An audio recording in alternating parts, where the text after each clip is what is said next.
Good afternoon, my dear students. Today we start our next topic, that is creation of accounting document. Accounting document अब computerise accounting system में किस तरीके से create होता है, समझ में आपको अकाउंटिंग डॉक्यूमेंट किस तरीके से कंप्यूटराइज अकाउंटिंग सिस्टम में क्रिएट होता है वो आज हम सीखेंगे। ठीक है, जो हम अभी अकाउंट सीख रहे हैं वो मैनुअल अकाउंटिंग है, और अब मैं आपको जो लेक्चर्स दे रही हूँ वो कौन सा अकाउंटिंग है, वो अकाउंटिंग सॉफ्टवेयर है, जो हमारे चैप्टर का नाम है ना। क्रिएशन ऑफ अकाउंटिंग डॉक्यूमेंट आज हमारा टॉपिक है। सबसे पहला आपको इसमें समझना है कि किस तरीके से अकाउंटिंग डॉक्यूमेंट क्रिएट होते हैं कंप्यूटराइज अकाउंटिंग सिस्टम के अंदर। सबसे पहला टॉपिक है और सबसे पहला पॉइंट है क्रिएशन ऑफ अकाउंटिंग डॉक्यूमेंट। अब आपको किस तरीके से क्रिएट करना है। फॉर एन एग्जाम्पल, आप गए मार्केट में जाकर के आपने क्या किया कि एक सॉफ्टवेयर खरीदा जो कंप्यूटराइज अकाउंटिंग सिस्टम का है। ठीक है, सॉफ्टवेयर तो बहुत सारे होते हैं, लेकिन अब हमें कौन सा सॉफ्टवेयर लेना है, कंप्यूटराइज अकाउंटिंग सॉफ्टवेयर जो है वो लेना है। ठीक है, आपको तो आप गए, आप मार्केट में आपने कंप्यूटराइज अकाउंटिंग सॉफ्टवेयर खरीदने के बाद आपने क्या किया, उसके अंदर डॉक्यूमेंट क्रिएट किया, that is creation of accounting document. उस सॉफ्टवेयर के अंदर आपने आपकी कंपनी की सारी इंफॉर्मेशन जो है वो एक बार इनपुट कर दी। समझ में आया, आपने सारी इन्फॉर्मेशन इनपुट कर दी। इनपुट करने के बाद अब वो डॉक्यूमेंट किस तरीके से वर्क करता है उसका एक एग्जांपल देती हूँ मैं। फॉर एन एग्जांपल, आप मेरी क्लास में आए, आपने मेरी क्लास की फीस भरी। ठीक है, क्लास की फीस भरने के बाद मैं आपको क्या देती हूँ, एक बिल देती हूँ। जैसे आप कॉलेज में आते हो, आप अगर बिल भरते हो आपकी फीस, तो आपको क्या मिलती है, एक वाउचर मिलता है, एक बिल मिलती है कि आपने फला इतने ये डेट को आपने क्या किया है, मतलब इतना पैसा जो है वो कॉलेज के अकाउंट में भरा है।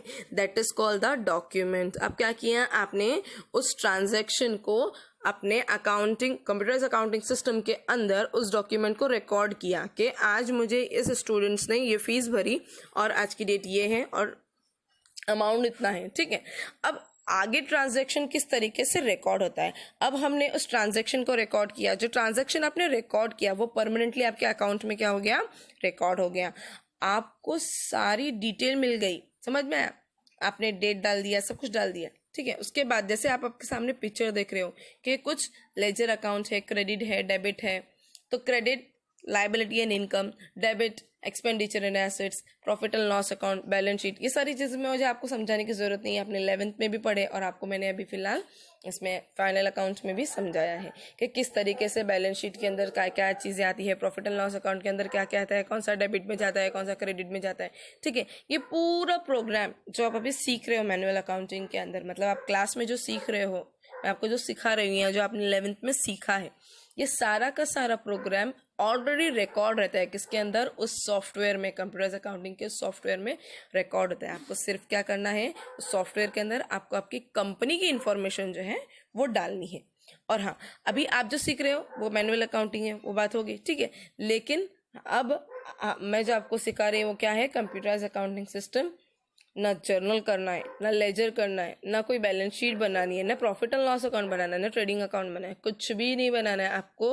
बस क्या करना है कि आपने जो ट्रांजैक्शन किया है उसके वाउचर की एंट्री जो है वो आपको आपके कंप्यूटर में क्या करनी है, डालनी है। फिर आगे सारा काम जो है वो ऑटोमेटिकली कंप्यूटर जो है उस सॉफ्टवेयर की मदद से कर देता है। समझ में आया आपको बच्चों, ये है रिकॉर्डिंग ऑफ ट्रांजैक्शन। इस तरीके से ट्रांजैक्शन जो है वो क्या हो जाते हैं, रिकॉर्ड हो जाते हैं। Now third one is preparation of trial balance and financial statement. सारे वाउचर आपने रिकॉर्ड कर लिया। अब रिकॉर्ड करने के बाद वो क्या होता है, ऑटोमेटिकली वो इसको मतलब उसकी एंट्री जहां जहां पर होनी है वो ऑटोमेटिकली क्या हो जाती है, इनपुट हो जाती है। समझ में आपको बच्चों।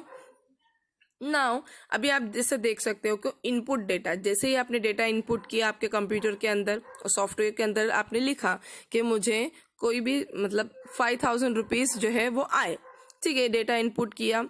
ये इनपुट करने के बाद कंप्यूटर क्या करेगा, उसके अंदर प्रोसेसिंग करता है। ठीक है, प्रोसेसिंग करने के बाद जो 5000 की एंट्री है उसको जहां जहां पर जाना है, जस्ट फॉर एन एग्जांपल, जैसे हमारा डेटर्स बढ़ गया तो डेटर्स के अंदर उसकी एंट्री चली गई, मतलब कहां पर चली गई, वो एसेट्स के अंदर चली गई। फिर उसके बाद हमारा कैश बढ़ गया तो वो एसेट्स के अंदर ही कैश में आ गया कि 5000 रुपीज आपको, और मतलब उसके अंदर क्या हो गए, ऐड हो गए। वो क्या हो रहा है, खुद ब खुद प्रोसेस हो रहा है, कोई डाल नहीं रहा है कि आपने कैश कि अकाउंट खोला, कैश के अकाउंट में डाला, या तो फिर आपने डेटर्स का अकाउंट खोला और डेटर्स के अकाउंट में डाला। जिस तरीके से अब हम सीखते हैं फाइनल अकाउंट के अंदर अगर कैश बढ़ती है तो कैश के अंदर हम लोग ट्रांजैक्शन रिकॉर्ड करते हैं। मैनुअल अकाउंटिंग की मैं बात कर रही हूँ, समझ में आया? तो ये सारी चीजें मैनुअल अकाउंटिंग में हमें क्या करनी पड़ती है, खुद रिकॉर्ड करनी होती है, लिखना होता है हमें। लेकिन अगर हम कंप्यूटर अकाउंटिंग सॉफ्टवेयर की बात करें, अकाउंटिंग सिस्टम की बात करें, तो इस सॉफ्टवेयर में ये सारी चीजें खुद ब खुद दी हुई होती है। बस हमें क्या करना है, वाउचर की एंट्री करनी है। वाउचर की एंट्री करने के बाद वो खुद ब खुद प्रोसेसिंग होता है, वो अकाउंट जो है वो प्रोसेस होता है, और फिर आउटपुट, और हमें क्या मिलता है, रिपोर्ट मिलती है कि हमारा कैश इतना है, हमारे डेटर्स इतने हैं, हमारे क्रेडिटर्स इतने हैं, हमें इतने बिल्स कम मिले हैं, that is called the bills receivable, हमें इतने बिल देने हैं, that is called the bills payable. ये सारा का सारा ट्रांजैक्शन क्या होता है, ऑटोमेटिकली रिकॉर्ड रहता है, that is called the creation of accounting document. इस तरीके से कंप्यूटर एज अकाउंटिंग सिस्टम के अंदर अकाउंट्स के अंदर जो डॉक्यूमेंट्स है वो इस तरीके से क्या होते हैं, क्रिएट होते हैं। समझ में आपको बच्चों? अब आपको क्या करना है, इस क्रिएशन ऑफ अकाउंटिंग डॉक्यूमेंट को आपको इसको समझना है ना, आपको इसको लिखना है, इसके रिकॉर्ड, इसकी नोट्स बनानी है, और इसको संभाल करके रखना है, और इसको पढ़ना है। हम वीडियो बना करके आपको डाल रहे हैं, आप देख रहे हो, बस देख करके छोड़ रहे हो, दैट इज नॉट इम्पॉर्टेंट।